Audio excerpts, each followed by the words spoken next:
2020학년도 9월 고2 학력평가 세계사 해설을 맡은 쭌쌤 김준우입니다. 자, 여러분 만나서 반갑습니다. 네, 잘 계시죠? 이게 항상 안부 인사, 항상 강의 시작할 때마다 안부 인사, 건강하십니까? 네, 이러고 시작을 해보려고 합니다. 정말 건강이 최고라는 거 다시 한번 일깨우면서 여러분 시험 보느라 고생 많으셨습니다. 1번부터 20번까지 이제 쭉 해설을 해 나가도록 할 텐데요. 과연 내가 어떤 문제에서 약한지, 어떤 단어에서 약한지, 그리고 내가 놓쳤던 사실이 어떤 것이 있는지를 분명하게 꼭 체크해 주시기 바랍니다. 거기까지가 시험의 마무리입니다. 그래서 여러분 아직 시험 끝난 거 아니라고 생각을 하시고요. 끝까지 저와 함께 쭉 한번 확인해 보도록 하겠습니다. 1번 문제 들어갑니다. 네, 1번 문제는 여러분들 한국사도 그렇고요. 세계사도 그렇고요. 동아시아사도 그렇고요. 정말 1번 문제부터 틀리면 분위기가 심상치 않습니다. 그만큼 많은 친구들이 1번 문제는 이 정도쯤이야 뭐 이러고 이제 넘어가는 문제라고 볼 수 있는데요. 계속 기출문제를 분석해보면 1번 문제는 거의 대부분 문명과 관련된 문제가 출제가 되죠. 그러면 보통 메소포타미아 문명, 그 다음에 이집트 문명, 그 다음에 인도, 인더스 문명, 그 다음에 중국, 황하 중심의 중국 문명, 이런 식으로 이제 4개 중에 하나가 나올 텐데요. 많이 나오는 건 메소포타미아와 이집트 두 가지가 많이 나옵니다. 봤을 때는 딱 사진을 보자마자 쌤, 이집트입니다. 읽지도 않고 이집트입니다. 이렇게 이제 얘기할 수 있는 문제죠. 나일강 유역 하나 나왔고요. 나일강 유역이 브라질인가? 이러시면 안 됩니다. 네, 이 나일강 유역 이집트고요. 발달한 가 문명이 남긴 아부신벨 신전입니다. 파라오 나왔고요. 람세스 2세 나왔고요. 이런 식으로 키워드들을 항상 문제 풀 때 체크를 꼭 해주세요. 적어도 이 셋 중에 하나라도 알면 여러분 풀 수 있습니다. 근데 난이도를 높이는 방법은 뭐냐면 키워드를 1개 정도만 던져주는 겁니다. 그리고는 그거를 네가 발견할 수 있니 없니? 거기서 난이도가 갈립니다. 진짜 어려운 문제는요. 근데 이건 친절하게 3개나 줬잖아요. 네, 그러면서 우리는 이것을 이집트 문명이라는 사실을 알 수 있게 되는 거고요. 그럼 이제 선지에서 골라낼 수 있어야죠. 1번, 지구라트를 세웠다. 지구라트, 대표적으로 메소포타미아죠. 쌤, 이게 뭐예요? 처음 들어보는데요? 자, 여러분, 다시 세계사 공부를 시작할 때가 되었습니다. 네, 이거는 메소포타미아 문명에 있어서 가장 대표적인 유적 중 하나죠. 지구라트. 그 다음에 2번째, 사자의 설을 제작하였다. 네, 죽은 자를 위한 문서죠. 이 사자에서 그래서 이집트 내세 중심적인 그런 모습들을 확인할 수 있는 대표적인 유물이다. 그래서 정답은 2번 되겠고요. 3번, 크노소스 궁전을 축조하였다. 이 크노소스 궁전은 어디예요? 저기 에게 문명으로 가야겠죠. 거기에서 크노소스 궁, 그 지하에 이제 그런 전설이 있는 그런 궁전 에게 문명이고요. 자, 4번, 하라파 모헨조다로를 건설하였다. 요게 바로 인더스 강 유역에 있었던 대표적인 문명 유적지죠. 하라파 모헨조다로. 그래서 요거는 인도 쪽의 인더스 문명. 자, 5번, 점친 내용을 갑골에 기록하였다. 갑골, 그렇죠, 문자 되겠습니다. 이건 중국 쪽 어느 나라? 네, 상나라 얘기가 되겠습니다. 은허와 함께 상나라, 갑골 문자 기억하시면 되겠죠. 그래서 선지를 봐도 고루고루 나오죠. 제시된 자료면 딴 걸로 바꿔도 선지는 그대로 쓸 수 있을 정도로 나옵니다. 그래서 1번 문제 굉장히 좋은 유형이고요. 각각 선지들까지 잘 파악해 주시기 바랍니다. 2번 문제로 넘어갑니다. 이 시대한 설명으로 옳은 것은 이라고 하는 문제가 나왔습니다. 일본사 문제에 은근히 취약한 친구들이 많아요. 네, 보통 세계사 시험 보면 일본사 한 문제 나온다 그랬었죠. 근데 이 한 문제가 워낙 다양한 곳에서 출제가 될 수 있기 때문에요. 적어도 그 시기별 키워드는 반드시 2개, 3개 정도는 꼭 기억해 두셔야 됩니다. 자, 자료 한번 보도록 할게요. 이 시대 대표적인 문인으로서는 무라사키 시키부가 있다. 누구예요? 모르셔도 돼요. 모르셔도 됩니다. 넘어가요. 가나를 이용하여. 아프리카인가요? 이러시면 안 돼요. 여러분, 세계사 하는 분들 정신 차리세요. 자, 가나 문자를 얘기하는 거죠. 가나 문자 어느 시대였는데 머릿속에 떠오르셔야 돼요. 첫 번째 키워드입니다. 자, 겐지 모노가타리라고 해서 친절하게 이렇게 써놨어요. 네, 겐지 이야기. 어느 시대 때 이야기인지 머릿속에 떠올리셔야 됩니다. 소설을 집필하였다. 겐지의 사랑 이야기를 담은 이 책은 등장인물만 400여 명이 넘는 대작으로서 당시 또 있죠. 수도인 헤이안쿄. 네, 생활 모습을 잘 표현하였다. 여러분들이 이 자료에서 키워드 3개를 발견하셔야 됩니다. 지금 헤이안 시대를 얘기하고 있는 거잖아요. 헤이안 시대 때 가나 문자, 그 다음에 겐지 이야기, 그 다음에 헤이안쿄. 결정적이죠. 이 3가지 중에 솔직히 하나만 알아도 풀 수 있는 문제입니다. 근데 친절하게 3개나 줬어요. 이건 정말 친절한 문제입니다. 자, 그러면은 헤이안 시대가 되겠고요. 헤이안 시대에 관련돼서 옳은 것은? 이라고 문제가 나왔습니다. 그럼 당연히 국풍문화 딱 나와야죠. 이러면서 헤이안 시대의 키워드가 완성된다라는 겁니다. 그리고 국풍 나오면 항상 헷갈리지 말라 그랬죠. 뭐랑 다르다? 국학과는 다르다 그랬어요. 국학 헷갈리지 마. 제가 이렇게 얘기하면 더 헷갈리나요? 자, 국학은 언제였어요? 에도 막부 때였죠. 그쵸? 네. 그래서 에도 막부 때 국학, 예전 고대 일본 그걸 연구하고 뭐 이런 거였는데 그게 아니라 일본 고유의 문화인 국풍 문화가 발달한 이걸 헤이안 시대다라는 거. 자, 두 번째, 다이카게시 날인되었다. 7세기 때 얘기가 됩니다. 여기 헤이안 시대는 몇 세기였어요? 8세기부터 12세기까지 간다라는 거죠. 그 앞쪽에 나라 시대가 8세기였고요. 그렇죠? 다이카게 신이라고 하는 거 요 앞쪽의 시기가 되겠다라는 거죠. 자, 4번 명각 가마무역이 전개되었다. 이건 언제였어요? 무로마치 막부 시기였죠. 이거 기억하셔야 되고요. 자, 5번 네, 나가사키 대지마가 건설되었다. 에도 막부 되겠죠. 그러면서 네덜란드 상인들과 교역을 했었고요. 넌 누구니? 막부가 되겠고요. 자, 조닌 계층이 성장하였다. 조닌 상호공자들이죠. 이들이 이제 성장한 건 이제 무로마치 막부 말기 때 성장을 하기 시작하면서 조닌 문화도 발달하면서 쫙 나갔었던 게 바로 에도 막부 시기죠. 자, 그렇게 되니까 정답은 1번이 되겠습니다. 여기서 잠깐. 일본 문제, 일본사 문제, 메이지 정부 전까지요. 일본사 문제는 여기에서 웬만한 키워드 다 걸립니다. 너무 중요한 키워드들이 다 나왔어요, 지금. 각 시대를 대표하는. 그래서 여러분들 꼭 그냥 맞았다고 넘어가지 마시고요. 오답 선지도 반드시 체크해 두시고 어느 시대인지를 찍으셔야 됩니다. 자료만 바꾸면 다른 게 다 정답이 될 수가 있어요. 네, 정말 그렇게도 나옵니다. 그래서 2번 문제 1번이었고요. 3번 갑니다. 다 가왕조 문화유산으로 옳은 것은 나와 있습니다. 자, 여기 지도 문제가 나왔는데 정말 어렵게 내면 이거 딱 빼고 지도만 딱 냈을 때도 여러분들이 충분히 맞출 수 있을 만큼 지도가 눈에 익숙해야 돼요. 특히 인도 같은 경우에는 각 나라별로 지도 영역이 다 다르거든요. 네, 그래서 이렇게 된 거, 이렇게 된 거, 이렇게 된 거, 이렇게 됐다, 이렇게 되는 거. 네. 인도 지도를 눈에 익숙하게 하셔야 됩니다. 자, 여기 같은 경우에는 파탈리푸트라라고 나와 있고요. 수도도 기억하시는 거 좋아요. 각 나라별로. 자, 건국시기 기원전 4세기경 나와 있고요. 건국과 찬드라 굽타 나와 있고요. 아소카 왕 나와 있고요. 최초로 북인도 통일 나와 있고요. 상자부 불교 발전 나와 있고요. 자, 지금 제가 친 밑줄 있죠? 하나, 둘, 셋, 넷, 다섯, 여섯. 힌트 6개 드린 겁니다. 제발 맞춰주세요. 이러고 있는 문제라고 보시면 돼요. 그래서 이 힌트 6개를 보고 그래도 모르겠다라고 하는 친구들은 솔직히 말해서 여기 다시 공부하셔야 됩니다. 네, 이거는 너무너무나 전형적인 문제이기도 하고요. 자, 이거는 어디예요? 가장 대표적인 힌트는 이거죠. 아소카 왕. 그래서 정답은 마우리아 왕조가 되겠습니다. 마우리아 왕조.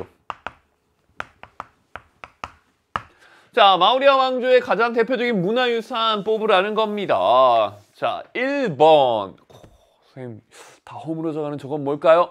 네, 저건 이제 그리스 쪽과 관련된 문화유산이 되겠습니다. 파르테논 신전 되겠고요. 자, 그 다음에 2번. 요거 같은 경우에는 이렇게 불성들의 보로부두르 사원.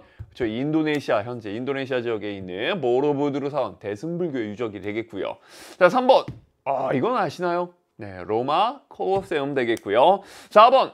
네, 여기 이제 석굴이죠. 윙강 석굴 사원 되겠고요. 자, 5번. 여기 이제 바로 아소카 왕의 이제 밑에 석주가 있고요. 사자상. 그래서 보통 이거 사자상이 사방위가 되어 있다 그랬었죠. 여기 이제 수레바퀴 이제 부처님의 말씀 이렇게 이제 말씀 적기 그렇고요. 네, 부처님 이렇게 적죠. 부처님의 이제 말씀, 진리 이런 것들을 내포하고 있는 상징물이고요. 이것이 부처님 애완동물이라고 할까요? 전달자, 이 사자가 동서남북 사방위로 알린다라고 하는 이 아스카 왕의 이제 불교와 관련된 유적이 되겠습니다. 이게 이제 인도에서도 굉장히 유명한 유물이 되겠죠. 그래서 정답은 5번이 되겠습니다. 3번. 그래서 여러분 유적 유물, 특히 여러분들이 좀 생소할 것 같은 경우는 2번인 것 같아요. 요거. 보로부두르, 그 다음에 앙코르와트. 새로 개정된 여러분 교과서에서는 많이 동남아시아사가 축소되어 있는데 보로부두르와 앙코르와트는 종종 출제가 됩니다. 네, 그래서 그거는 좀 눈에 익숙하게 두시면 좋을 것 같아요. 4번 갑니다. 미추신 전쟁에 대한 탐구활동으로 가장 적절한 것은 나와 있습니다. 자, 여러분.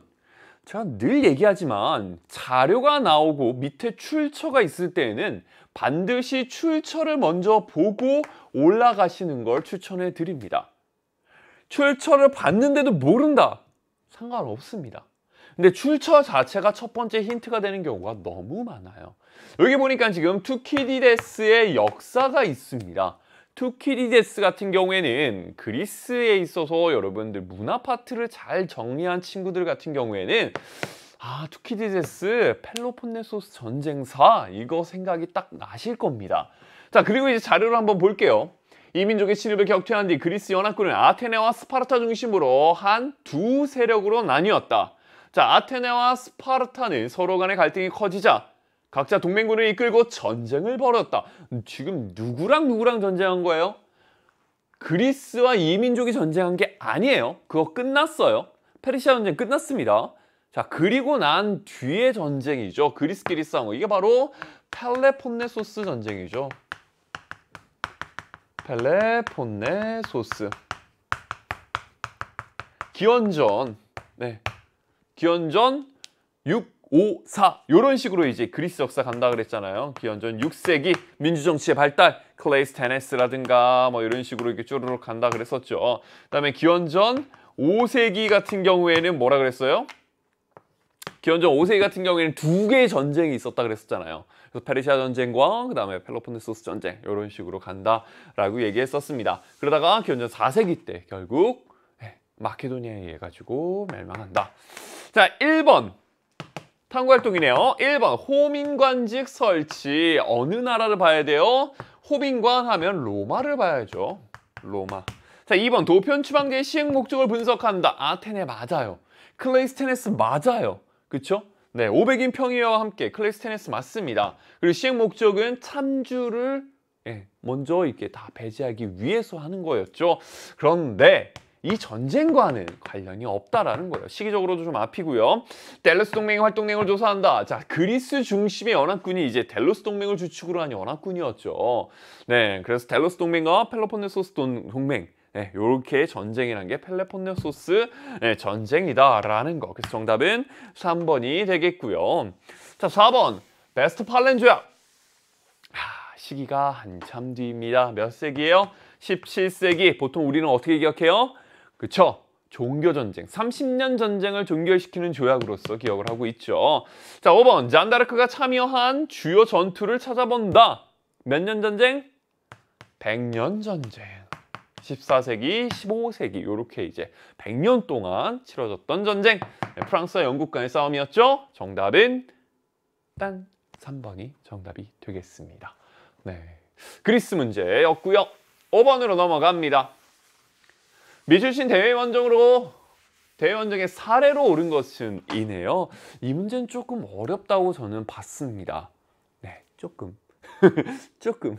그 이유는 뭐냐면 솔직히 말해서 이 그림만 봐도 좀 익숙한 친구들이 있을 거라고 생각을 해요. 워낙 뭐 유명한 그림이니까요. 누구예요? 당태종입니다. 당태종. 친절하게 밑에 태종이라고 써놨잖아요.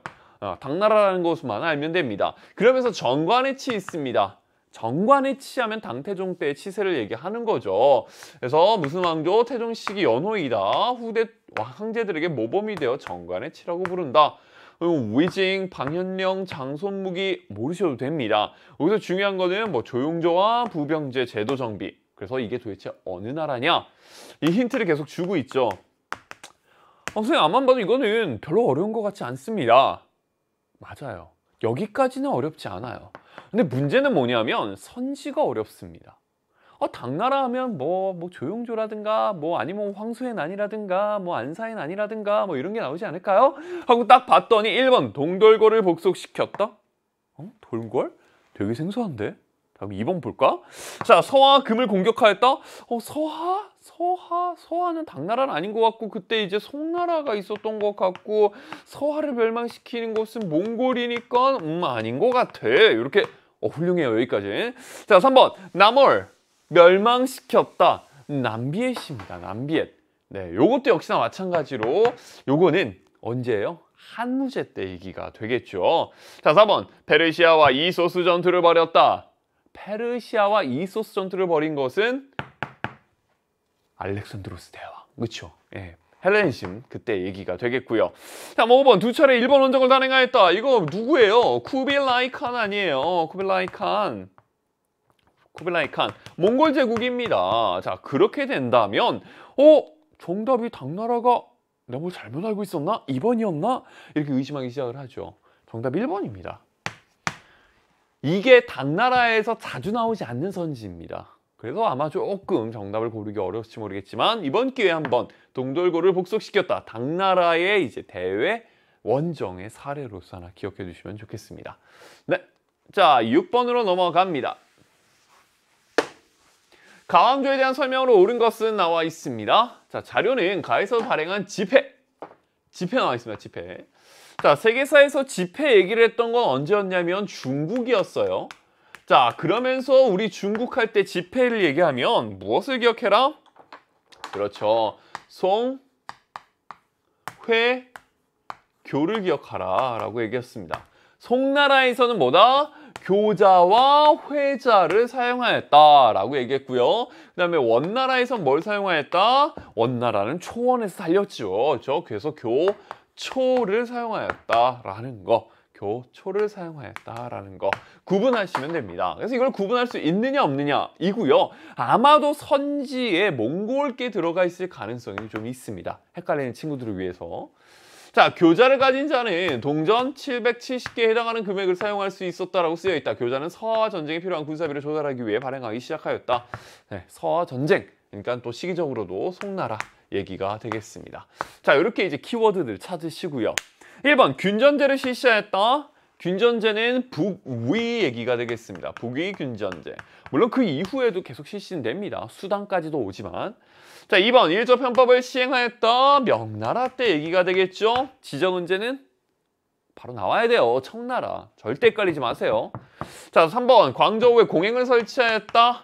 네, 서양과 무역을 해라. 공행무역이었죠. 청나라 되겠습니다. 4번 이갑제를 통해 조세를 징수하였다. 이갑제 하면은 명나라죠. 명나라. 자, 5번 청묘법, 시어법 등의 신법을 단행하였다. 요것도 약간 꼬았습니다. 지금 원나라 때 선지는 없지만 청묘법, 시역법 나왔다라는 거 원래 좀 쉽게 난다면 뭐냐면요. 왕안석 얘기가 나와야 됩니다. 아, 맞아. 알아. 송나라 왕안석의 신법. 근데 그것 중에서 청묘법, 시어법을 쓴 거죠. 조금 꼰 겁니다. 네, 그래서 송나라 정답은 5번이 되겠습니다. 아시겠죠? 자, 7번으로 넘어갑니다. 다음 사건이 일어난 왕조에서 볼 수 있는 모습으로 가장 적절한 것은 갑니다. 자, 그러면 이걸 딱 보고 와, 무슨 왕조인지를 봐야겠죠.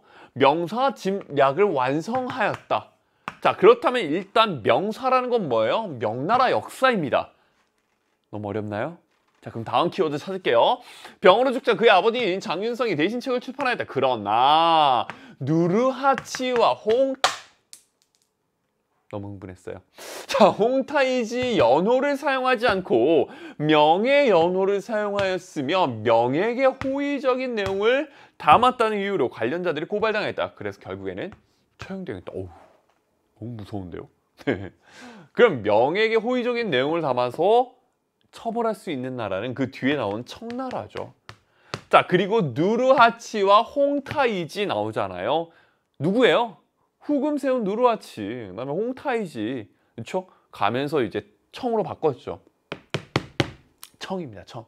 자, 청나라, 청왕조에서 볼 수 있는 모습 고르라는 거죠. 1번, 정화에게 항해를 명령하는 황제, 영락제 나와야겠죠. 명나라 얘기가 되겠습니다. 자, 두 번째, 장건을 따라 대월지로 가는 통역관.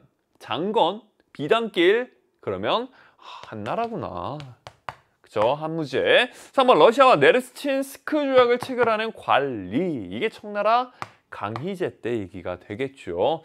자, 4번, 구품 중정제를 통해 관직에 진출한 호족자제입니다. 구품 중정제는 언제 때 인사등용제도냐면 바로 위진남북조 시대 때 되겠습니다. 그래서 이 전에는 향거리선제, 그렇죠? 그 다음에 요거 때 구품 중정제, 자, 그 다음에 뭐예요? 수나라 과거제, 이런 식으로 관리등용제도 체크해 두시고요. 자, 5번, 맹한모국제에 따라 맹한군으로 편성되는 부족민입니다. 적어도 북방민족이라는 걸 추론해 볼 수 있고요. 여진 되겠습니다. 그래서 여진이 세운 금, 이렇게 이제 얘기가 되겠죠. 그래서 정답은 3번 청나라 되겠습니다. 뭐 크게 어렵지는 않은데 키워드를 잡을 때 누르하치 홍타이지 알면 쉽고요. 근데 밑에 내용을 읽어봐도 충분히 추론해 볼 수는 있습니다. 8번 문제입니다. 가막부 시기에 있었던 사실 옳은 것은 일본서 문제가 또 나왔어요. 네, 원래는 한 문제라고 얘기했었죠. 자료는 가막부 시기 마스에번 재정을 분석한 그래프입니다. 산킹코타이 비용 나와 있죠. 굉장히 중요한 키워드. 일단 막부 나왔어요. 막부 하면 가마쿠라 막부, 무로마치 막부, 에도 막부. 자, 셋 중에 하나라고 얘기가 될 수 있겠고요. 산킨코타이 비용 나와 있으면 정답은 에도 막부라는 걸 여러분들이 뽑아낼 수 있어야 됩니다. 자, 그러면 에도 막부 시기 때 있었던 사실 옳은 것은 이라고 하면 나가사키 데지마라고 아까 전에 선지 에도 막부가 있었죠. 그리고 조닌 문화가 발달하였다. 이것도 충분히 될 수 있고요. 자, 더불어서 난학이 발달하였다. 정답 1번이죠. 난카쿠 뭐예요? 서양 학문. 네, 그래서 네덜란드로부터 받아들인 서양 학문, 이게 바로 난학 되겠습니다. 2번, 견당사가 폐지되었다. 헤이안 시대 때 대표적인 키워드 기억해 두시고요. 이때 당나라가 쇠락하기도 했었고요. 일본 고유의 문화가 이제 발달하는 국풍도 나오죠. 3번, 일본 서기가 편찬되었다. 나라 시대 때입니다. 일본 서기 고사기. 네, 그래서 나라 시대 때 거 기억해 두시고요. 자, 4번, 노다이사가 창궐되었다. 역시나 나라 시대 때 대표적인 절이고요. 5번, 아스카 문화가 발전하였다. 네, 아스카 문화는 나라 이전에 있었던 시기죠. 대략 한 7세기경 되려나요? 그때 불교 문화, 아스카 지역을 발달으로 한 불교 문화가 되겠습니다. 그래서 나라 이전 시기가 아스카 문화가 되겠고요. 그래서 정답은 1번이죠. 1번 정답. 이것도 아까랑 거의 비슷한 문제라고 보시면 돼요. 이런 식으로 한 문제 수능에서도 나올 가능성이 높습니다. 자, 9번 문제로 넘어갑니다. 가왕조에 대한 설명으로 옳은 것은 이라는 문제입니다. 크사르크사스. 나는 관대하다. 여러분 이 영화 안 봤나요? 너무 세대 차인가요? 자, 요게 바로 아케메네스 왕조 페르시아를 기억해 두셔야 됩니다. 왜냐? 사사왕조 페르시아도 있거든요. 그 두 개를 반드시 구분해 두셔야 돼요. 아케메네스 왕조 페르시아에서의 대표적인 크세르크세스가 있고요. 요 문장, 무슨 문장이에요? 조로아스터교 문장입니다. 조로아스터교와 관련된 문이. 자, 핸델의 마지막 오페라인 크세르크세스는 가왕조, 아케메네스 왕조 페르시아의 크세르크세스가 그리스와 벌인 전쟁을 배경으로 한 작품입니다. 페르시아 전쟁이죠. 자, 이 작품에서는 다리우스 1세의 아들인 크세르크세스가 우스꽝스러웠지만 자만심이 강한 인물로 묘사되어 그에 대한 서양인의 시각을 엿볼 수 있습니다. 라는 겁니다. 여기서 키워드는 뭐예요? 그리스와 벌인 전쟁. 그 다음에 다리우스 1세. 너무 유명한 왕이죠. 예, 아케메네스 왕조 페르시아에서는요. 자, 그러면 함무라비 법전을 편찬하였다. 메소포타미아 지역은 맞습니다. 네, 근데 여기서는 바빌로니아 얘기가 되겠죠. 그래서 보통 1번 문제에 나오는 4대 문명 쪽에서 나오는 그런 선지라고 보시면 되겠습니다. 자, 2번 게르만족의 침입으로 멸망하였다. 이 게르만족의 침입으로 멸망한 나라 꽤 많을 텐데요. 대표적인 나라 서로마 제국 있습니다. 네, 기원 후 5세기 얘기가 되겠고요. 자, 3번 조로아스트교를 국교로 지정하였다. 선생님 조로아스트교! 이래서 3점입니다. 이건 언제냐면 사산왕조입니다. 여러분 사산왕조랑 아케메네스 왕조랑 꼭 구분해 두셔야 돼요. 조로아스트교가 유행한 건 아케메네스고요. 그걸 국교로 삼은 건 사산왕조입니다. 차이. 쌤 너무 치사해요. 네, 이런 포인트들이 있습니다. 네, 제가 항상 얘기해요. 잘 기억해 두셔요. 자, 4번 왕의 눈이라 불리는 감찰관을 파견하였다. 왕의 길, 왕의 눈, 왕의 귀. 이게 바로 아케메네스 왕조 페르시아 때 얘기죠. 4번이 정답이 되겠고요. 자, 5번입니다. 카르타고 등의 식민도시를 건설하였다. 요게 좀 생소한 친구들 꼭 기억해 주세요. 요게 누구냐면 페니키아인입니다. 알파벳의 기원, 네, 표문자 페니키아인 카르타고의 식민도시를 건설했고요. 이 카르타고가 로마랑 싸운 전쟁 뭐다? 포에니 전쟁. 네, 이렇게 체크해 두시면 되겠습니다. 그래서 정답은 4번 되겠습니다. 네. 10번 문제 가죠. 각 왕에 대한 설명으로 옳은 것은 나와 있습니다. 자, 이런 문제 좋아요. 일단 프로이센 나와 있습니다. 프로이센이라고 하면 유럽 쪽으로 가야겠죠. 자, 군사력 강화에 힘을 쏟았고 오스트리아의 전쟁을 통해 슐레지엔 지역을 차지하였다. 쌤 강의 들은 친구들은 알겠지만 슐레지엔 지역을 프로이센이 차지하게 된 건 무엇 때문이었다? 오스트리아 왕위 계승 전쟁 있었죠. 네, 그다음에 7년 전쟁 뭐 이런 것들 이걸 통해 가지고 슐레지엔 지역을 이제 프로이센이 가져가게 됩니다. 또한 그는 베르사유 궁전을 모방하여 상수시 궁전 축조하였고 계몽사성의 영향을 받아 사회계획을 추진하였다. 네, 그래서 이제 계몽사상가들도 막 초청하고 막 얘기했었죠. 그래서 계몽전제 군주 이렇게 해서 동유럽의 절대 왕정 파트에서 나오던 이야기가 되겠습니다. 누구예요? 프리드리 2세가 되겠습니다. 자, 그러면은 1번 에스파냐 무적 함대를 격파했다. 무적 함대를 격파한 건 영국이었고요. 엘리자베스 1세 되겠습니다. 2번 의회가 요구한 권리장전을 승인하였다. 앤 그리고 앤이래요. 큰일 날 뻔했네. 메리 그리고 윌리엄 공동왕이었죠. 네, 영국의 명예혁명과 관련된 얘기입니다. 3번 국가 제일의 공복. 친절하게 이것까지 써놨네요. 네, 심부름꾼. 네, 이게 바로 프리드리 2세 때 얘기고요. 4번 콜베르를 등용하여 중상주의 정책을 펼쳤다. 이게 바로 루이 14세 프랑스 절대 왕정이죠. 자, 5번 상트페테르부르크를 건설하여 수도로 삼았다. 상트페테르부르크, 표트르 비슷하죠? 네, 표트르 대제 얘기가 되겠습니다. 자, 이걸 보니까 1번 3번, 4번, 5번 전부 다 절대 왕정과 관련된 선지들이죠. 좀 신경을 썼습니다. 네, 이렇게 체크하시고요. 정답은 3번입니다. 역시나 이 자료만 딴 걸로 바꾸면 다른 게 바로 다 정답이 될 수가 있어요. 알겠죠? 네, 다른 선지 반드시 체크해 두시고요. 11번으로 넘어갑니다. 힘내요. 자, 절반 왔습니다. 절반. 네, 반환점을 돌았고요. 기지개 한번 키시고요. 네. 나머지 또 절반 들어가 보도록 하죠. 제국입니다. 메흐메트 2세. 너무 유명하죠. 뭐 때문에요? 콘스탄티노폴리스를 포위한 장면. 또 부러졌네요. 네, 계속 부러져요. 난공불락의 요새였던 콘스탄티노폴리스는 메흐메트 2세의 공격으로 뭐 했대요? 함나, 그 다음에 이스탄불로 개칭. 그래서 이제국의 수도가 되었다. 결국 메흐메트 2세로 인해 가지고 비잔티움 제국이 멸망을 했습니다. 그리고는 어느 제국이요? 바로 오스만 되겠죠. 오스만 제국. 15세기 때 있었던 얘기가 되겠습니다. 1번 티무르가 건국하였다. 티무르 제국 얘기가 되겠습니다. 2번 예니체르를 운영하였다. 이 오스만 제국의 가장 대표적인 키워드죠. 네, 그리스도교 소년들을 어렸을 때 뽑아가지고 훈련시켜서 군대로 배속한 거. 데브시르메와 예니체리 뭐 이런 얘기들 나왔었습니다. 자, 3번 탈라스 전투에 승리하였다. 아바스 왕조랑 당나라랑 싸운 게 탈라스 전투였죠. 누가 이겼어요? 아바스. 그렇죠? 그러면서 교육의 주도권을 갖게 됐죠. 그럼 비단길의 주도권을 가져갔습니다. 여기 이제 바로 아바스 왕조 되겠고요. 4번 정복지에 알렉산드리아를 건설하였다.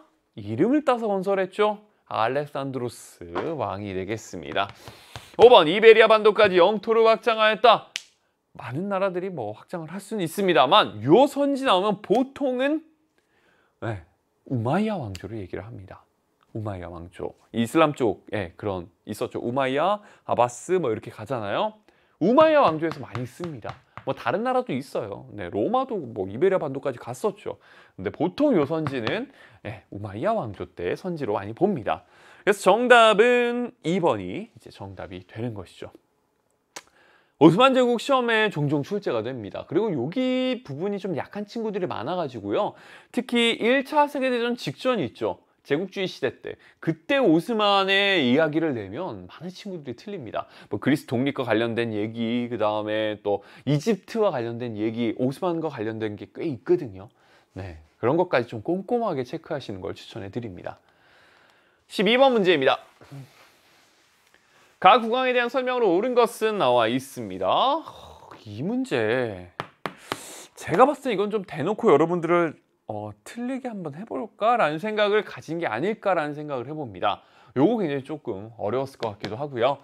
자, 교황의 세속권이 미치는 영토 교황령은 카를로스 마르텔의 아들이자 프랑크 왕국의 왕인 누가 교황에게 이탈리아 중부 지역 일부를 기증한 것이 시초되었다. 요거 자체가 힌트입니다. 이 사람의 업적이에요. 이거 자체를 아셔야 돼요. 이게 누구지? 이렇게 이제 나오기 시작을 하면 이 문제는 굉장히 힘들어집니다. 자, 일단 어느 나라예요? 프랑크 왕국입니다.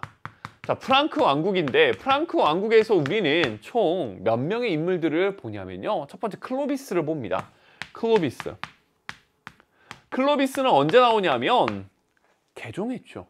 크리스토교로 개종을 합니다. 그러면서 메로베우스 왕조를 개창한 사람으로서 클로비스 5세기 때 얘기가 나와요. 초창기입니다. 자, 그러다가 쭈르륵 내려가다가 누가 나오냐면 카를로스 마르텔이 나옵니다. 왕이에요, 아니에요? 아닙니다. 궁제라고 하는 직책을 가진 사람 카를로스 마르텔이에요. 그러면서 이 마르텔 같은 경우에는 무슨 업적이 있었냐면 이슬람 세력이 있죠. 우마이야 왕조가 이제 이베리아 반도를 거쳐서 넘어올 때 막았었던 투르푸아티의 전투가 얘기가 됩니다. 카를로스 마르텔. 그리고 그 아들, 야, 왕조가 힘도 없는데 내가 하는 게 낫지. 그래서 교황이랑 얘기해가지고요, 왕이 됩니다. 그리고는 이제 교황에게 이탈리아 중부 지역을 기증해버렸죠. 누구예요? 피핀입니다. 즉 마르텔은 왕은 아니고요. 피핀이 왕이고요. 피핀은 그래서 뭘 한 거예요? 카롤루스 왕조를 개창하였죠. 네. 피핀이 왕이 되면서. 그래서 정답은 2번입니다. 좀 생소할 수 있나요? 자, 그 다음에 누가 나와요? 그 다음에 나오는 게 바로 카롤루스 대제가 나오게 됩니다. 카롤루스 대제. 자, 요 흐름을, 이 4명의 흐름을 여러분들이 각각 구분을 좀 하셔야 풀 수 있습니다. 네, 그러지 않으면 좀 어려울 수 있어요. 레판토 해전에 승리하였다. 오스만 제국과 그 다음에 에스파냐, 로마 교황, 그 다음에 이탈리아에 있었던 베네치아라든가 이런 이제 세력들, 크리스토교 세력들이 연합해서 싸워서 이겼었죠. 2번 정답이고요. 3번 니케아 공의회를 소집하였다.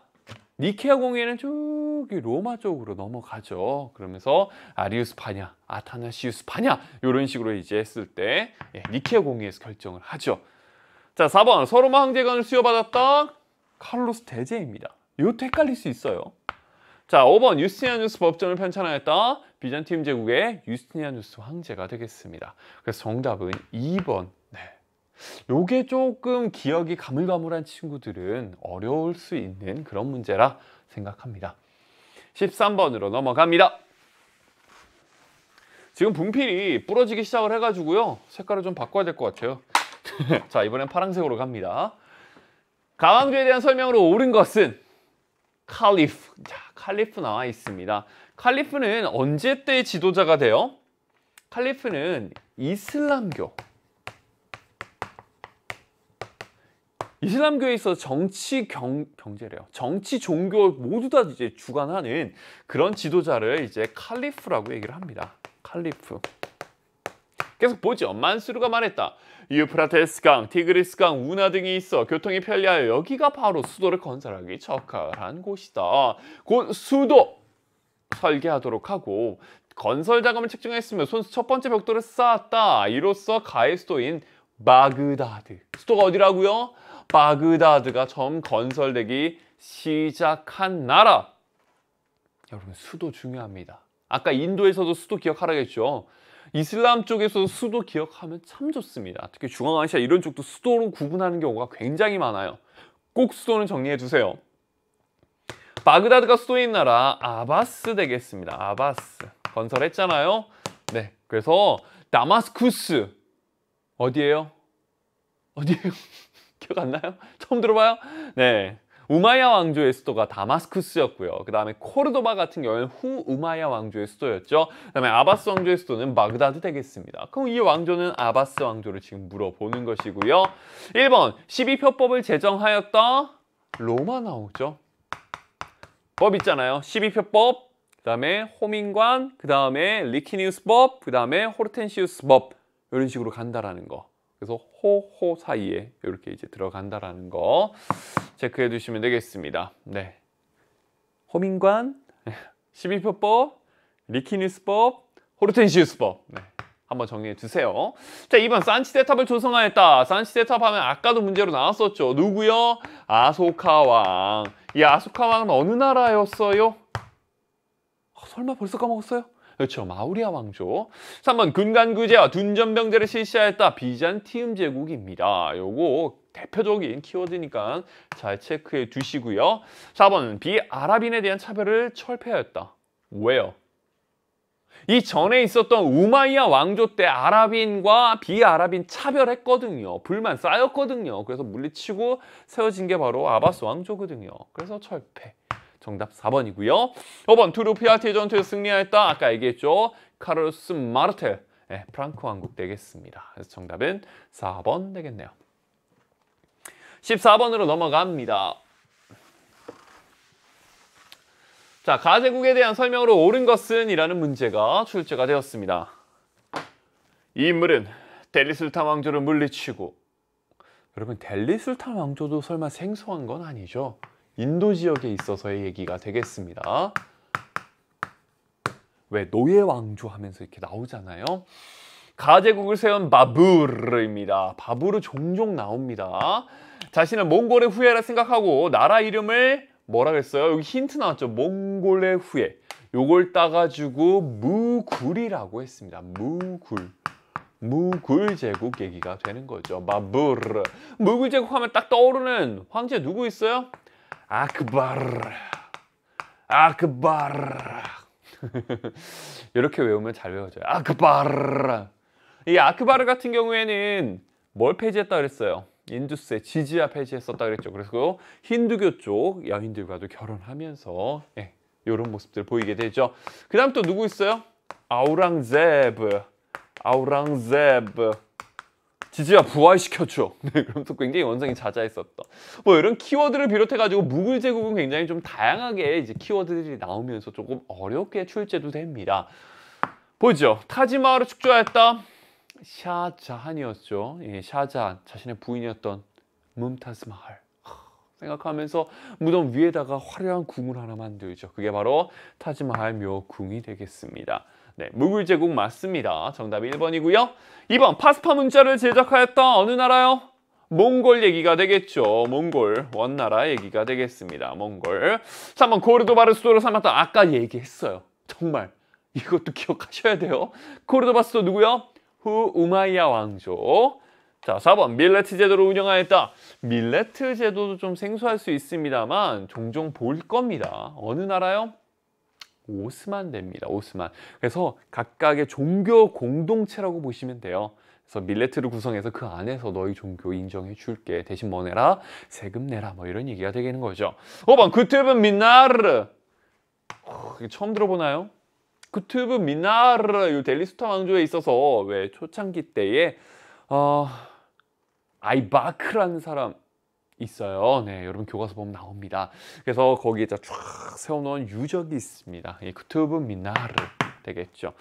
자, 그래서 정답은 1번이 정답이 되겠습니다. 인도 문제, 이것도 여러분 좀 생소해서 어려울 수 있습니다. 15번으로 넘어가죠. 가인물에 대한 설명으로 옳은 것은 나와 있습니다. 기원 전이네요. 일단 힌트가. 체크하시고요. 악티움의 전, 삼두정치 끝났네요. 자, 삼두정치 하면 무슨 나라예요? 로마 나와야 되겠고요. 이 로마에서는 삼두정치가 1차 삼두정치와 2차 삼두정치가 나오게 됩니다. 그럼 1차인지 2차인지는 어떻게 아느냐?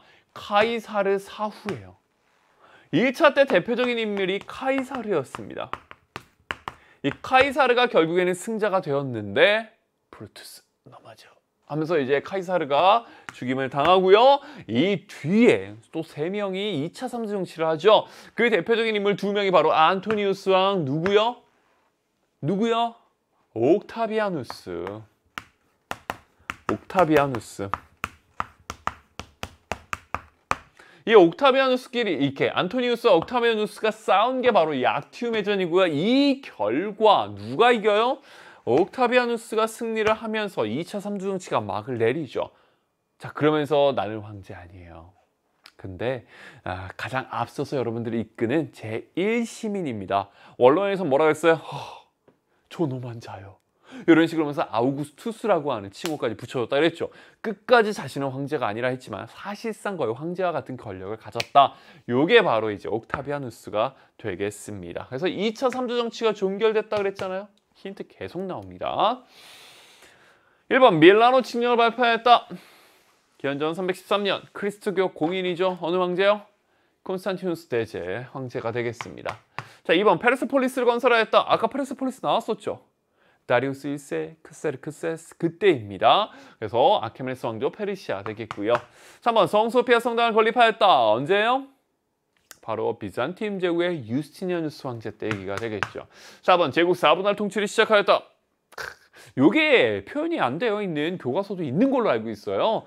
네, 당황하지 마시고요. 디오클레티아누스 황제입니다. 보통 로마를 얘기할 때 디, 콘, 테 요 순서로 얘기를 합니다. 네, 디오클레티아누스 황제의 4분할 통치. 그러다가 다시 수도를 콘스탄티노폴리스로 옮기면서 강한 전제 정치를 다시 해간 콘스탄티누스 대제. 그렇죠, 황제. 그 다음에 테오도시우스 황제가 죽고 난 뒤에 제국이 동서로마로 분열이 되죠. 네, 디콘테요 이렇게 갑니다. 그래서 4분할 통치를 시작하였다. 디오클레티아누스 황제. 프린캡스라고 하는 제1시민을 자처하였다. 이게 바로 옥타비아누스 되겠습니다. 정답은 5번이고요. 요 선지를 싹 바꾸면 원로원으로부터 아우구스투스라는 칭호를 받았다. 요것도 해당이 되겠습니다. 16번으로 넘어갑니다. 자, 몇 문제 안 남았어요. 자, 힘냅시다. 화이팅! 미추시 이 전쟁이 끼친 영향으로 옳은 것은 나와 있습니다. 사랑하는 형제들이여. 뭐 키워드는 아닙니다. 네, 사랑한대잖아요.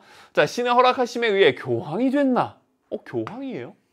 우르바누스, 이건 정말 중요한 키워드죠. 우르바누스 2세 같은 경우에 어떤 전쟁? 십자군 전쟁 나와 있습니다. 십자군 전쟁. 어디에서 호소했어요? 클레르몬 공의회에서. 여기 나올걸요? 네, 있네요. 클레르몬. 키워드 되겠고요. 그 다음에 튀르크인, 셀주크 튀르크가 되겠고요. 아랍인의 침략이 계속되어 콘스탄티노폴리스에 이르렀다. 동방에 거주하는 형제 누구예요? 비잔티움 제국. 도움을 필요로 한다. 가자. 라는 것이죠. 이게 바로 십자군 전쟁이고요. 이 전쟁이 끼친 영향으로 옳은 것은 되어 있습니다. 1번 서라마 제국이 멸망하였다. 5세기 때에 게르만 쪽의 이동으로 인해서 멸망했죠. 2번 서유럽에 삼포제가 도입되었다. 서유럽 삼포제가 도입된 건 한 10세기경 얘기가 되겠습니다. 10에서 11세기 유럽 사회가 좀 안정화되면서 삼포제 실시되면서 경제가 발달하면서 팽창의 이제 배경이 되는 거긴 하죠. 근데 전쟁에 끼친 영향이라는 것은 그 이후죠. 그렇죠? 어찌 보면 삼포제로 인해 가지고 경제적으로 좀 안정화된 것이 팽창으로 연결되는 십자군 전쟁까지 가는데 영향을 줬다라고는 얘기할 수는 있습니다. 그걸 부인할 수는 없어요. 그런데 이거의 영향이니까 이건 또 뒤에 얘기를 해야 된다라는 겁니다. 이해가시죠? 3번 라티품디움 경영이 확대되었다. 라티품디움 경영은 로마 때 됩니다. 기원전 얘기죠. 포에니 전쟁 이후의 얘기가 나오는 거죠. 4번 메로베우스 왕조가 개창되었다. 아까 설명했어요. 프랑크 왕국에 있어서 메로베우스 왕조를 개총한 클로비스, 그렇죠? 그리스도교 개종. 5번 이탈리아 도시들이 지중해 무역으로 번성하였다. 십자군 전쟁. 이게 이제 정답이 되겠습니다. 그래서 실제로 대략 한 14세기 이제 GDP 표를 본 적이 있어요. 거기 보면 북부 이탈리아가 굉장히 높습니다. 지중해 무역으로 완전 번성했었죠. 네, 정답은 5번 되겠습니다. 자, 17번으로 넘어갑니다. 이 문제가 좀 어렵지 않았을까 생각해 봅니다. 이 17번 문제가 왜 어려우냐? 일단 연표 나오면 많이 틀리더라고요. 연표라는 거. 두 번째, 3점짜리잖아요. 어렵다라는 소리고요. 세 번째는 문제를 보시면 알게 될 겁니다. 자, 미국의 독립을 조건 없이 승인한다. 미국의 영토는 북쪽으로 캐나다 국경에서 남쪽으로 에스파냐가 차지하기로 한 플로리다와의 경계선까지 하면서 쭉 나와 있고요. 미국은 영국인에게 진 채무를 갚고 영국인이 몰수 재산을 보상한다. 네, 영국에는 몰수 재산을 보상한다.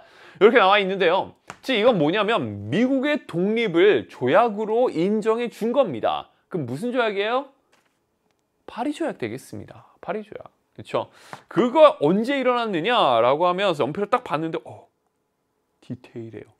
여기 지금 보스턴 사사건으로 해가지고 미국의 독립 전쟁이 시작이 되죠. 시작이 됩니다. 네. 1773년 보스턴 사사건, 렉싱턴 전투를 거치면서 이제 본격적으로 전쟁이 시작이 되죠. 전쟁이 시작이 되면서 독립선언문이 발표가 됩니다. 1776년 4th of July. 네. 독립선언문이 발표가 되죠. 그리고 난 다음에 요크타운 전투에서 쐐기를 박죠. 네. 그러면서 이제 우리가 이겼다 하고 파리 조약으로 승인받죠. 네, 그게 바로 라가 정답이 되겠습니다. 사실상 미국의 독립전쟁의 순서를 여러분들이 잘 기억하신다면 정말 생각할 거 없이 그냥 라입니다. 근데 뒤에 뭐가 나오냐면 또 남북전쟁이 나와 있어요. 이 남북전쟁이 1861년에 이제 나오게 되거든요. 1861년 남북전쟁이랑 그 다음에 이 앞에 있는 미국의 독립전쟁이랑 헷갈려하는 친구들이 있어요. 절대 헷갈리시면 안 됩니다. 따로 보셔야 됩니다. 미국의 독립전쟁이 일단 끝나고요. 그리고 난 다음에 남북전쟁을 보셔야 됩니다. 시기가 다릅니다. 요게 이제 18세기고 요건 19세기예요. 요게 너무 헷갈려하는 친구들이 있더라고요. 고3 가서도 헷갈리더라고요. 이번 기회에 다시 한번 순서 정리해 두시고요. 이쪽 순서 정리해 두시고요. 특히 이쪽 남북전쟁 같은 경우에는 요게 19세기라 그랬잖아요. 요게 뭐랑도 같이 출제가 되냐면 이 당시에 러시아랑 같이 그 다음에 이탈리아랑 같이 그 다음에 독일이랑 같이 이때가 언제냐면 19세기 때에 민족주의와 자유주의가 확산하면서 나폴레옹 전쟁 이후의 얘기가 되거든요. 그랬을 때 이때를 연표로 같이 섞어서 물어보는 문제가 최근 많이 출제가 되었었어요. 어려운 문제로.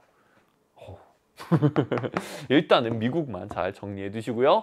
요거는 고3 가서 하셔도 크게 문제는 없을 것 같다라는 생각이 듭니다. 그래서 정답은 4번 라가 정답이 되겠습니다.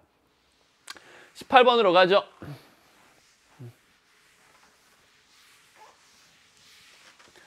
가제국에 대한 설명으로 옳은 것은 이라는 문제가 나왔습니다. 자, 이제는 빨간색으로 가보도록 할게요. 자, 가제국입니다. 가제국이 세계제국으로 발전하는 과정. 이건 쉽네요. 그렇죠? 태무친, 칭기스칸 나와 있고요. 오그타이 칸, 바투 유럽 원정, 쿠블라이 칸, 남송 정복 나와 있습니다. 전부 다 몽골 제국과 관련된 얘기가 되겠죠. 몽골 제국. 자, 이렇게 몽골 제국을 딱 쓰면 몽골 제국에 대한 키워드 빠질 거 역청제 빠지면 안 되죠. 교초 아까 얘기했었죠. 교초도 빠지면 안 되죠. 네, 지정언제 아까 구분하라 했죠. 일조 편법은 명나라, 지정언제는 청나라. 다 권리잖아요. 굉장히 유명한 선지들입니다. 향거리 선제를 시행할 때 이것도 아까 얘기했죠. 관리 선발에 있어서 향거리 선제, 구품 증정제, 과거제가 합니다. 이거 한나라 때 관리 선발제도 되겠습니다. 관리 추천제도죠. 자, 4번 그리스도교를 국교로 선포하였다. 사실 그리스도교를 국교로 선포한 나라는 많습니다. 역시나 많아요. 그런데 이 선지가 나오면 보통은 어느 나라를 얘기하냐면 로마를 얘기합니다. 아까 디콘테라고 했었는데 테오도시우스 황제가 그리스도교를 국교화시키죠. 콘스탄티누스 황제는 밀라노 칙령에 의해 가지고 그리스도교를 공인합니다. 그리고 테오도시우스 황제 때 국교로 하고요. 테오도시우스 황제가 죽고 난 뒤에 그 아들들에 의해서 동서로마로 분열됩니다. 순서 잘 정리해 두세요. 자, 5번 사사왕조 페르시아를 정복하였다. 이슬람 세력입니다. 선생님 나라라고 얘기 안 하고요. 이슬람 세력 한 줄도 아닌데 왜 이슬람 세력이라고 그래요? 이때 사사왕조 페르시아를 멸망시킨 게 정통 칼리프 시대예요. 그리고 난 다음에 나온 게 우마이야 왕조고요. 아시겠어요? 7세기 때 이슬람 세력. 네. 그래서 사사왕조 페르시아가 4부터 7세기까지 존재하죠. 그래서 정통 칼리프 시대 때다. 이렇게 보시면 되겠습니다. 그럼 정답은 1번 나오게 되는 거죠. 자, 19번으로 갑니다. 설마 이 문제 틀린 친구 있어요? 굉장히 어렵게 느끼셨나요? 솔직히 어려워 보이지만 쉬운 문제입니다. 3점 나와 있고요. 어렵나 봐. 오, 이거 뭐야? 루이 필리프 뭐 나폴레옹 통령. 이거 뭐예요? 프랑스 대혁명 아니야? 나 프랑스 대혁명 아직 정리 잘 못했는데, 못 외웠는데 되게 어렵던데? 라고 하는 친구들 잘 보세요. 샤를 10세 나와 있습니다. 7월 칙령을 발표한 이후 프랑스의 상황이 어땠지? 샤미간 저항했어. 네, 샤를 10세 뭐였어요? 네, 7월 혁명으로 쫓겨났죠. 7월 혁명 결과 누가 들어왔어요? 루이 필리프가 옵니다. 이거는 언제예요? 왜 이게 쉽냐면요. 이거는 프랑스 혁명 이후의 얘기입니다. 프랑스 혁명 이후의 얘기. 그 당시에 전 유럽은 오스트리아에 있었던 메테르니가 중심이 된 빈 체제가 구성이 되고 있었고요. 프랑스에 있어서는 샤르 10세, 그 다음에 왕정 복고였죠. 그 다음에 요걸 쫓아낸 7월 혁명, 루이 필리프 왔죠. 그런데 결국 이것도 쫓아낸 뭐였어요? 2월 혁명. 48년 2월 혁명. 그리고 난 다음에 누가 했어요? 루이 나폴레옹 대통령으로 됐으나 나중에 황제가 되는 나폴레옹 3세가 된다. 이렇게 순서가 갑니다. 근데 제가 하고 싶은 얘기 뭐냐면 프랑스 대혁명 이후의 얘기를 하는 소리예요. 그러면 프랑스 대혁명 얘기를 지워야죠. 나폴레옹 통령정부 수립하였을 때 프랑스 혁명 끝나고 나폴레옹 나오죠. 요거 끝나고 나온 얘기입니다. 아니죠. 자, 그 다음에 이 인간과 시민의 권리선언이 발표됐어. 프랑스 혁명 때 나오죠. 로베스피에르 공안위원회 국민공회 때 얘기가 되는 겁니다. 프랑스 혁명 때죠. 사실 이걸 디테일하게 프랑스 혁명을 물어보는 문제였다면 진짜 어려운 문제 맞아요. 근데 이건 프랑스 혁명 문제가 아니에요. 그러니까 4번과 5번은 그냥 지워버리시면 되는 거고요. 3번도 지워버리시면 됩니다. 그럼 1번 아니면 2번인데 100년 전쟁 아니잖아요. 14, 15세기 100년 전쟁인데 그럼 우리는 자연스럽게 2번을 골라낼 수가 있는 겁니다. 그러니까 어려운 문제처럼 보이지만 몰라도 풀 수 있는 문제가 되는 거예요. 프랑스 혁명이 아니라는 사실만 정확하게 안다면. 이해하셨나요? 네. 그래서 정답은 2번이 되겠습니다. 이러한 얘기가 전혀 감이 안 온다 라는 친구들은 이 부분을 아직 안 배웠거나 이거 한번 정리하셔야 됩니다. 이 부분은 굉장히 자주 출제되는 부분이기 때문에요. 네, 선생님 강의 들으시면 한 번에 정리하세요. 막간 홍보. 자, 20번 마지막 문제로 들어갑니다. 가이드로 갈래형으로 옳은 것은 이라는 문제가 나왔습니다. 솔직히 얼굴만 보고 아시는 분이 있나요? 좀 나름 유명한 얼굴이라서 마르틴 루터와 함께 좀 유명한 얼굴입니다. 이름 두 글자죠. 두 글자 힌트고요. 생물연도 보니까 몇 세기 활동했어요? 16세기 때 활동했고요. 보니까 동양 사람 같진 않아요. 서양에서 16세기 하면 무슨 시기예요? 서유럽 절대왕정. 서유럽의 절대왕정 시기가 되겠고요. 제가 늘 얘기하지만 여러분 세기를 기억하셔야 돼요. 그래야 편해져요. 자, 16세기 하면 뭐예요 또? 그렇죠. 종교개혁의 시기죠. 종교개혁. 여기서 걸칠 확률이 굉장히 높습니다. 주요 활동, 츠벤길리를 계승하여 스위스 나와 있고요. 종교개혁 추진 나와 있죠. 종교개혁 하면 딱 떠오르는 인물 마르틴 루터, 그렇죠? 그 다음에 칼뱅, 그 다음에 영국에 있어서는 누구였어요? 헨리 8세와 엘리자베스 1세, 그렇죠? 네, 이렇게 이제 종교개혁자들이 나옵니다. 검소하고 근면한 생활윤리 강조하고요. 크리스토퍼 강요, 이 책도 나름 유명합니다. 종교개혁에 있어서는 체크해 두시고요. 그러면서 누구예요? 이름 두 글자 칼뱅 되겠고요. 대표적인 얘기 뭐가 있어요? 예정설, 그렇죠? 예정설, 구원될 자, 천국 갈 자 예정되어 있다 라고 얘기하는 그 예정설입니다. 그리고 그 구원에 대한 확신을 어떻게 하느냐? 우리가 살면서 그 확신을 우리는 느낄 수 있다. 그래서 맡은 그 직업에서 최선을 다해라. 그래서 누구의 전폭적 지지를 받아요? 상공업자의 전폭적 지지를 받죠. 원래 상공업자는 굉장히 좀 무시당하고 천시당하고 약간 그런 게 있었는데, 야, 돈 버는 거는 축복해줘서 버는 거 아니야. 그러다 보니까 그것도 역시 보면 구원의 확신 중 하나일 수 있어 라고 얘기하는 거죠. 그래서 직업 소명 여기까지도 발전되는 거, 이게 바로 칼뱅 얘기가 되겠습니다. 그래서 정답은 2번이 정답이 되겠고요. 1번 예수의 설립이 있습니다. 예수회는 에스파냐 지역에 있어서 로욜라, 로마 가톨릭 쪽에 이제 개혁의 얘기가 되겠고요. 그 다음에 3번 영국 국교회 확립. 영국 국교회가 아까 얘기했던 헨리 8세 수장령, 그 다음 엘리자베스 1세 통일령 해서 엘리자베스 1세 때 국교회가 이제 확립이 되게 되겠습니다.